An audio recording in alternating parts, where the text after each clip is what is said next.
لو انزلنا هذا القرآن على جبل، اگر ہم اس قرآن کو کسی پہاڑ پر اتار دیتے، لرأيته خاشعا متصدعا من خشية اللہ، تو تم دیکھتے کہ وہ پہاڑ دب جاتا، پھٹ جاتا اللہ تعالی کے خوف اور خشیت سے۔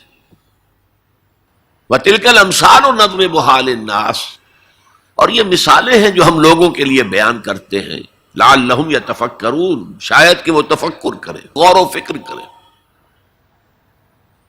قرآن مجید میں وہ مضامین جو بہت لطیف ہوتے ہیں، بہت لطیف ہوتے ہیں، جن کا ادراک عام انسانی عقل سے ماورا ہے، اس کے لیے تمثیلیں بیان کی جاتی ہیں۔ ما لا یدرک کلہ لا یترک کلہ، اگر وہ مضمون بتمام و کمال سمجھ میں نہیں آ سکتا تو کچھ تو آ جائے تمثیل کے حوالے سے، اگر غور و فکر کریں گے تو بات سمجھ میں آ جائے گی۔ اب اس تمثیل کے حوالے سے سب سے اہم مقام جو ہے قرآن مجید کے اس اصول کے تحت کہ القرآن یفسر بعضہ بعضا، قرآن کا ایک حصہ دوسرے حصے کی تفسیر کرتا ہے۔ سورہ اعراف میں یہ واقعہ مذکور ہے کہ جب حضرت موسیٰ علیہ السلام کوہ طور پر گئے تورات لینے کے لیے، تو وہاں انہوں نے اللہ سے ایک خواہش کا، ایک درخواست کا اظہار کیا۔ وہ خاتمہ اور مکالمہ تو اس سے پہلے بھی ہو چکا تھا، اب یہ شوق، رب ارنی انظر الیک، پروردگار اب دیدار بھی عطا فرما دے۔ پردے کے پیچھے سے بات تو ہوتی رہی ہے اور ہو رہی ہے، لیکن دیدار بھی عطا کر دے۔ اللہ نے فرمایا لن ترانی، تم مجھے ہرگز نہیں دیکھ سکتے، ولکن انظر الی الجبل، لیکن وہ سامنے والے پہاڑ پر نگاہ جماؤ، فَإِنِ اسْتَقَرَّ مَكَانَهُ فَسَوْفَ تَرَانِي، اگر وہ اپنے مقام پر قائم رہ جائے، ہم اپنی ایک تجلی اس پر ڈالیں گے، اگر وہ جھیل جائے اس تجلی کو تو تم بھی سوچنا کہ ہمارا دیدار کر سکو گے۔ فَلَمَّا تَجَلَّى رَبُّهُ لِلْجَبَلِ، جب اللہ نے اپنی تجلی ڈالی اس پہاڑ پر، جعلہ دکن، تو وہ پھٹ گیا، ریزہ ریزہ ہو گیا۔ وَخَرَّ مُوسَىٰ صَعِقًا، اور حضرت موسیٰ بے ہوش ہو کر گر گئے، حالانکہ تجلی براہ راست حضرت موسیٰ پر نہیں تھی، تجلی پہاڑ پر تھی، اور حضرت موسیٰ بالواسطہ اس تجلی کا مشاہدہ کر رہے تھے، لیکن اس تجلی کا نتیجہ کیا نکلا؟ پہاڑ پھٹ گیا، ریزہ ریزہ ہو گیا، اور حضرت موسیٰ بے ہوش ہو کر گر گئے۔ اب یہ واقعہ ہے، وہاں تو تمثیل بیان ہوئی اور یہ واقعہ ہے۔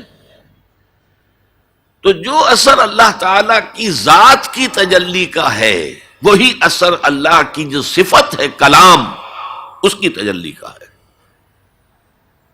اس لیے کہ صفت کس کی ہے؟ اللہ کی ہے صفات ذات حق حق سے جدا یا عین ذات، متکلمین اس مسئلے کا حل ہی نہیں کر پائے۔ کلام اللہ کی صفت ہے، اس کی صفت کی بھی وہی تاثیر ہے۔ یہ آیت قرآن مجید کی عظمت کو واضح کرتی ہے جیسے کہ وہ ہے فی نفسہ ہی۔ اب دیکھیے کوئی چیز بہت عظیم ہے، بہت عظیم ہے، بہت عظیم ہے، اگر مجھے اس سے کوئی فائدہ نہیں تو مجھے اس سے کوئی دلچسپی نہیں ہوگی۔ فرمایا یا ایھا الناس قد جاءتکم موعظۃ من ربکم وشفاء لما فی الصدور وہدی ورحمۃ للمؤمنین قل بفضل اللہ وبرحمتہ فلذلک فلیفرحوا هو خیر مما یجمعون۔ اے لوگو، تمہارے پاس آ گئی ہے نصیحت، موعظت تمہارے رب کی طرف سے۔ وہ صرف موعظت نہیں ہے، سینوں کے اندر جو روگ ہیں، جو امراض ہیں، ان کا علاج بھی ہے، شفا بھی ہے۔ شفاء لما فی الصدور، تیسرے درجے میں وہ ہدایت ہے، وہ بتاتی ہے کدھر جاؤ کدھر نہ جاؤ. جیسے آپ نے دیکھا ہوگا پہاڑی راستوں پر قدم قدم کے اوپر کوشن ہوتا ہے، یہاں سپیڈ کم کر لو ورنہ تم کسی کھائی میں جا گرو گے. تو یہ ہدایت کیا ہے؟ دیکھو ادھر مت جانا، ادھر جاؤ. اگر ادھر جاؤ گے تمہارا سارا معاملہ تل پٹ ہو جائے گا. یہ ہے ہدایت. اور جو چیز دنیا میں ہدایت ہے وہ آخرت میں رحمت ہے. ہدی و رحمت للمومنین. اب میں چاہتا ہوں ان چار الفاظ میں جو ربط ہے اسے سمجھیں. دیکھیے اگر کسی ایسی زمین پر بارش برسے جو اوپر سے بہت سخت ہے تو پانی بہہ جائے گا، زمین میں جذب نہیں ہوگا تو کوئی رویدگی پیدا نہیں ہوگی. اگر دل سخت ہیں تو قرآن مجید ان پر کوئی اثر نہیں کرے گا. اس کے لیے سب سے پہلے موعظہ کی ضرورت ہے، واعظ کی ضرورت ہے، نصیحت کی ضرورت ہے تاکہ دل نرم پڑ جائے.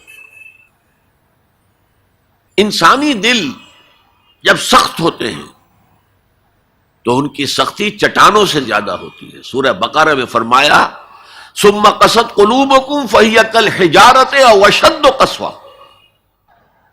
یہودیوں سے خطاب ہے. ثم قست قلوبکم من بعد ذلک فہی کالحجارۃ او اشد قسوہ. اے بنی اسرائیل، تمہارے اس طرز عمل کے نتیجے میں تمہارے دل سخت ہو گئے اور اب وہ پتھروں سے زیادہ سخت ہے. لہذا سب سے پہلے ضرورت کیا ہے؟ دل کی زمین کو نرم کیا جائے، اس میں ہل چلایا جائے. یہ کام ہے موعظہ کا، واعظ کا، نصیحت کا. ہمارے معاشرے میں کسی زمانے میں واعظ کا بڑا رواج تھا. آج کل یہ چیز ختم ہو گئی ہے، بلکہ واعظ کو گھٹیا بات سمجھا جاتا ہے. بھائی کوئی عقلی بات کرو، کوئی علمی بات کرو، تم تو واعظ کہہ رہے ہو. گویا کہ واعظ گھٹیا چیز ہے. نہیں، واعظ سے دل میں رقت پیدا ہوتی ہے، نرمی پیدا ہوتی ہے. تو قرآن مجید ہی سب سے بڑا موعظہ ہے. ہم نے بدقسمتی سے کیا کیا، جب واعظ کہے جاتے تھے تب بھی مثنوی مولانا روم سے، ضعیف احادیث سے، واعظ دستاں زنو افسانہ بند. واعظ بڑے اونچے اونچے ہاتھ چلا کر اور افسانہ جو ہے بیان کر رہا ہے، لیکن اس کا حال کیا ہے؟ از خطیب و دیلمی گفتار اوست، بعض ضعیف و شاذ و مرسل کار اوست. وہ خطیب بغدادی یا دیلمی کی جو احادیث ہیں، جو سب سے گھٹیا درجے کی کتابیں حدیث کی، سب سے کم تر درجے کی کتابیں حدیث کی، ضعیف کتابوں کے یوں سمجھیے کہ بہت بڑے مجموعے، وہاں سے وہ حدیثیں لا رہا ہے. الضعیف و شاذ و مرسل کار ہو، ضعیف حدیث، شاذ حدیث، مرسل حدیث سے وہ بیان کر رہا. قرآن سے اس کا کوئی تعلق. قرآن مجید سب سے بڑا واعظ ہے. یا ایھا الناس قد جاءتکم موعظۃ. یہ دل کو جب نرم کرتا ہے تو پھر اس میں جذب ہوتا ہے. یہ سیکنڈ سٹیپ ہے اس کا. اور جب دل میں جذب ہوگا تو دل کے اندر کی بیماریوں کو دور کر دے گا. دل کے اندر کی بیماریاں کون سی ہیں؟ تھرومبوسس نہیں، سنجائنا نہیں، وہ اور ہے. وہ دل کی بیماریاں جن کے لیے قرآن شفا ہے، وہ ہے تکبر، حسد، حب مال، حب دنیا، حب جاہ، حب شہرت. یہ ہیں وہ چیزیں کہ جو اصل ہیں، جو دل کے امراض ہیں. ان سب کو جڑ سے نکال کر پھینک دے گا قرآن حکیم. یا ایھا الناس قد جاءتکم موعظۃ من ربکم وشفاء لما فی الصدور. وہ ہدن، اور وہ ہدایت ہے.